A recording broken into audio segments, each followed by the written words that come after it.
বাবা বাবা নেই অনেক দিন হলো, ১.৫ যুগ পেরিয়ে গেছে। মাঝে মধ্যে মনে হয় কে যেন নাম ধরে ডাক দেয়, ঠিক বাবার কণ্ঠের মতো, রাশভারী গলা। আমি হুড়মুড় করে উঠে বসি বিছানায়। ঘুম ভাঙলে দেখি গলা শুকিয়ে গেছে। দ্বীপ্রহর রাত, টেবিলের উপর রাখা মগ থেকে ঢক ঢক করে পানি পান করি। বড় রাস্তায় তখন ১-২টা গাড়ি চলাচল করছে। কিছুক্ষণ পরপর প্যাঁ পোঁ আওয়াজ। পাশে শুয়ে থাকা ছেলের মুখের দিকে তাকাই, নিষ্পাপ একটা মুখ। কত যত্ন করে দিয়েছেন বিধাতা, ঠিক আমার বাবার মতো দেখতে।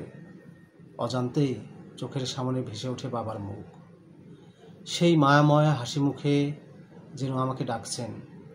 বাবা অদৃশ্য হয়ে যান ধীরে ধীরে। বাবা চোখের দৃষ্টি থেকে হারিয়ে গেলে টের পাই চোখ থেকে অশ্রু গড়িয়ে পড়ছে। অশ্রু মুছি না, অনেকটা ইচ্ছে করেই।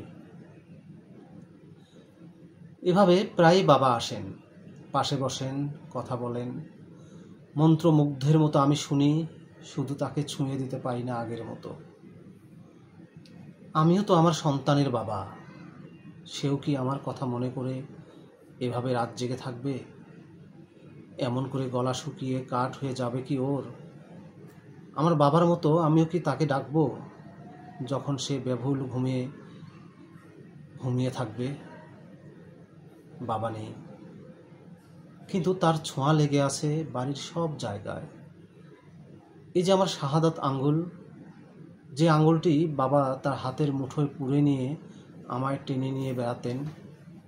ঝুল বারান্দায় ঝুলিয়ে রাখা বাজারের ব্যাগ, বাবার পানি পান করার জন্য বড় কাঁচের গ্লাস, হাতলওয়ালা কাঠের চেয়ার, ঘরের এক কোণায় অবহেলায় পড়ে থাকা ভাঙা হ্যারিকেন।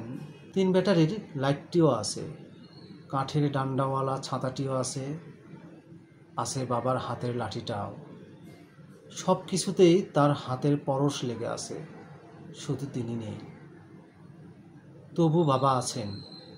সব বাবারা আসে যায়, অসীম শূন্যতা থেকে ডাকেন, কারণে অকারণে। যা লিখে রাখে মহাকাল তার সব কিছুই সত্য নয়।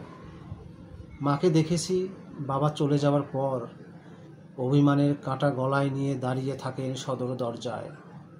অপেক্ষা এক পতিত সময়ের নাম। মাকে বোঝাতে পারিনি তখন। শ্বাস প্রশ্বাস দীর্ঘ থেকে দীর্ঘ হতে থাকে।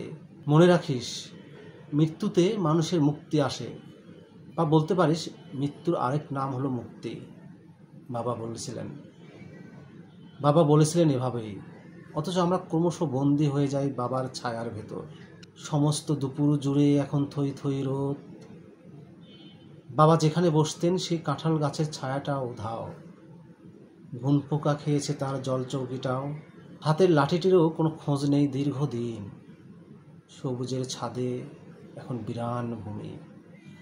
পূর্ণিমা উড়ে এসে বসেছিল যে ঘরে, সেখানে শুধু এখন শূন্যের হাহাকার।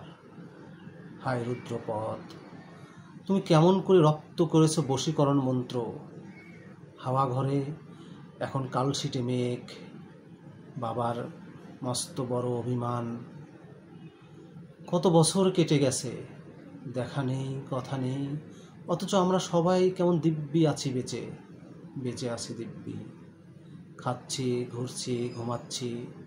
না, ঘুমাচ্ছি না। বাবা বলতেন ঘুমের আরেক নাম হলো মৃত্যু। ঘুম থেকে জেগে ওঠা মানে হলো মৃত্যুর কাছাকাছি থেকে ফিরে আসা। কি করলে শোধ হয় রক্ত ঋণ? এই প্রশ্ন জুড়ে দিয়েছিলাম মায়ের আঁচলে। মা শুধু মাথায় হাত রেখে বলেছিলেন, বড় হ বাবা, অনেক বড়। তারপর মাও অন্তর্ধানে চলে গেলেন। আমি বড় হতে থাকি। আমার মাথায় মায়ের হাত, কপালে আদর রেখা, অতঃপর অপেক্ষা।